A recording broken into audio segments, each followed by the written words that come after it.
सरकार की मंशा के अनुरूप इंदौर में प्रशासन ने शहर को भिक्षुक मुक्त बनाने के लिए एक अभियान का मसौदा तैयार किया है। बुधवार को इसी मसले पर सांसद शंकर लालवानी, कलेक्टर मनीष सिंह और निगम कमिश्नर प्रतिभा पाल के साथ ही डीआईजी मनीष कपूरिया की मौजूदगी में अहम बैठक आयोजित की गई। बैठक में तय किया गया कि ऐसे गिरोह जो माफिया का रूप धारण कर बच्चों को भिक्षावृत्ति के धंधे में धकेलने के साथ ही भिक्षावृत्ति को बढ़ावा दे रहे हैं, उनके खिलाफ सख्त एक्शन लिया जाएगा। बैठक में भिक्षावृत्ति के खिलाफ अभियान चला रहे कई एनजीओ के पदाधिकारी भी मौजूद थे। बैठक में तय किया गया कि ऐसे गिरोह और माफिया जो छोटे बच्चों सहित कई लोगों को भिक्षावृत्ति के धंधे में धकेलकर अपनी व्यक्तिगत महत्वाकांक्षाओं को पूरा कर रहे हैं, उनके खिलाफ सख्त अभियान चलाया जाएगा। डीआईजी मनीष कपूरिया ने बताया कि भिक्षावृत्ति की आड़ में नशाखोरी सहित असामाजिक गतिविधियों को भी अंजाम दिया जा रहा है, जिसे लेकर सख्ती बरती जाएगी।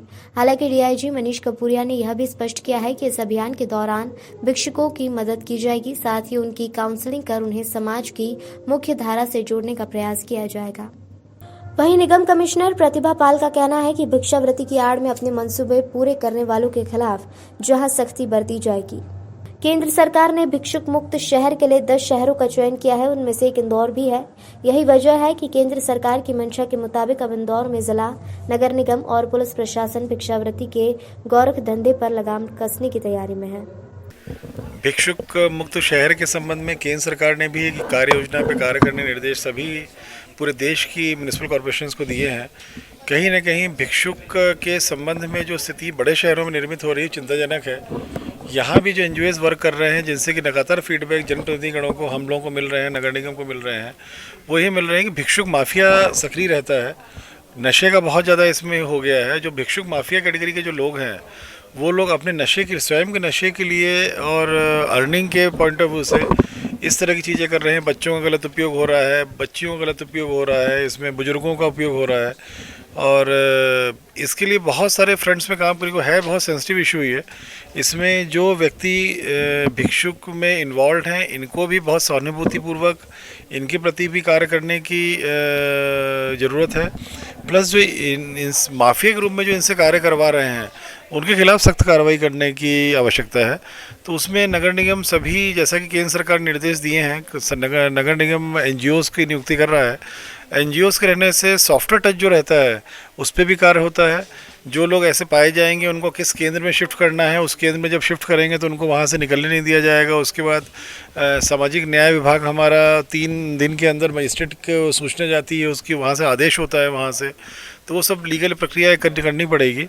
तो वो सब व्यवस्थाएं भी करनी पड़ेगी, माफियाओं के विरुद्ध भी कार्रवाई करनी पड़ेगी। कंजर टाइप के लोग, जो लोग चौराहे पे ज़बरदस्ती कांच में नॉक करके परेशान करते हैं लोगों को, उनसे भी सतर्क रहने की ज़रूरत है, क्योंकि उनके द्वारा कई घटनाएं भी की जा चुकी हैं जहां कार के कांच खुले हुए थे। इन पर भी एक्शन लेना आवश्यक है। तो बहुत सारे फ्रंट पे आज चर्चा हुई है और किस प्रकार से एक्शन लिया जाएगा। डीआईजी साहब थे, नगर निगम कमिश्नर थी, माननीय सांसद जी की अध्यक्षता में ये बैठक हुई थी और अभी उसमें कुछ वर्क करना है हम लोगों को, और फिर एक बैठक और होगी, फिर इसमें हम लोग गंभीरता से। जो बैठक थी इसमें माननीय सांसद जी, कलेक्टर सर, डीआईजी सर भी शामिल हुए। बेसिकली जो पिछले समय से कुछ छुटपुट काम हम लोग कर रहे थे, उनको और किस तरीके से प्रभावी किया जाए, किस तरीके से और रणनीति बना के ये काम किया जाए, तो इसमें 2 विषयों पर चर्चा होकर सहमति बनी है। पहला कि ऐसे लोग जो माफिया के रूप में जो इसको एक अलग से अपना काम बनाकर बैठ गए हैं, इन लोगों के खिलाफ कार्रवाई की जाए। तो इसमें डीआईजी सर ने एक स्ट्रेटजी बनाई है और साथ ही इसमें एक सेंट्रलाइज टीम और सभी थानों की टीम को भी निर्देशित करने के लिए उन्होंने इस बैठक में कहा है। तो इसमें ऐसे लोग जो जानबूझ करके अपने परिवार को, अपने परिवार के लोगों को भीख मांगने पर मजबूर करते हैं और उससे रात में अपना जो पैसा इकट्ठा होता है उसका उपयोग अपने काम में करते हैं, ऐसे लोगों के खिलाफ हम लोग अलग स्तर से कार्रवाई करेंगे और उनके खिलाफ जो भी धाराएं हैं उनमें कार्रवाई होगी। दूसरा जो तरीका है, ऐसे लोग हैं एक प्रकार के जो असहाय हैं और उनकी कोई फैमिली नहीं है, तो उनका रिहेबिलिटेशन, उनका रेस्क्यू करना, उनकी स्किल अपग्रेडेशन, ये नगर निगम की जवाबदारी रहेगी। चूँकि अपना जो भिक्षु पुनर्वास केंद्र है वो पूरा बन के तैयार हो चुका है। एनजीओ का एम्पैनलमेंट का टेंडर किया जा चुका है, तो जैसे ही एनजीओ एम्पैनल हो जाएंगे ये कार्रवाई हम लोग ये दोनों स्तरों पर इस बार शुरू करेंगे, जिसमें पुलिस की सख्त कार्रवाई भी रहेगी, साथ ही जो ज़रूरतमंद और असहाय रहेंगे उनका रिहेबिलिटेशन का काम भी नगर निगम की टीम करेगी एनजीओ के माध्यम से। अपना जो पिपलीहाना तालाब है वो बहुत अच्छा है, चूँकि अब उसमें एसटीपी का पानी आकर तालाब में पानी भी पर्याप्त मात्रा में है, तो उसके आसपास कुछ सौंदर्यीकरण का प्रोजेक्ट काफ़ी लंबे समय से ड्यू था, तो उसका काम हम लोग तेज़ी से शुरू करें ताकि उस एरिया के मॉर्निंग वॉकर्स को और तालाब के सौंदर्यीकरण के काम को कंप्लीट किया जा सके। इसके अलावा जो सिटी फॉरेस्ट है वहाँ भी कुछ छोटे छोटे काम ड्यू हैं, तो उन्हीं के संबंध में निर्देश दिए गए कि वो काम भी हम लोग टाइमली ख़त्म कर लें। और उनमें एडवेंचरस स्पोर्ट्स का एक सिटी फॉरेस्ट में स्कोप है, तो उस पर भी हम लोग विचार कर रहे हैं। भंवरकुआं क्षेत्र के हॉस्टल निर्माण को लेकर बिल्कुल सही है, रहवासियों की शिकायत भी आई है, टीम ने उनमें एससीएन भी जारी किए हैं। कोई भी ऐसे हॉस्टल्स हैं जो अवैध रूप से निर्माण हो रहा होगा, हम लोग उनके खिलाफ सख्त कार्रवाई करेंगे। आज की इस बैठक में माननीय सांसद महोदय, जिलाधीश महोदय, नगर निगम कामला और सभी स्टेक होल्डर्स थे, और जो भिक्षुक लोग शहर के अंदर हैं इनके पुनर्वास के लिए और इनको ऑल्टरनेट व्यवस्था देने के लिए सभी बिंदुओं पर चर्चा की गई है। हम चाह रहे हैं कि सभी का जो भिक्षुक हैं उनके हित में जो स्टेप्स लिए जा सकते हैं वो लें, ताकि वो भिक्षावृत्ति से बाहर भी आएँ, उनका स्वयं का भी उद्धार हो और शहर की जो आम जनता है उनको भी इस प्रॉब्लम से मुक्ति मिल सके, क्योंकि विभिन्न चौराहों पे अशोभनीय स्थिति निर्मित होती है। कई बार ये अपराध में भी संलिप्त होते हैं, विभिन्न प्रकार के ये सूचनाएं हैं कि वे ड्रग्स भी लेते हैं, कुछ माफिया भी इनके पीछे काम कर रहे हैं जो कि इनको आगे करके अपने हित साधते हैं।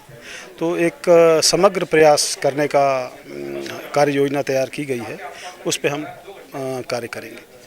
जी, उसमें भी विभिन्न एनजीओज़ जो यहाँ के हैं जो इस बिंदुओं पे काम कर रहे हैं उनका भी सहयोग लेंगे, और जो वैधानिक प्रावधान है उसके तहत उन पे कार्रवाई की जाएगी।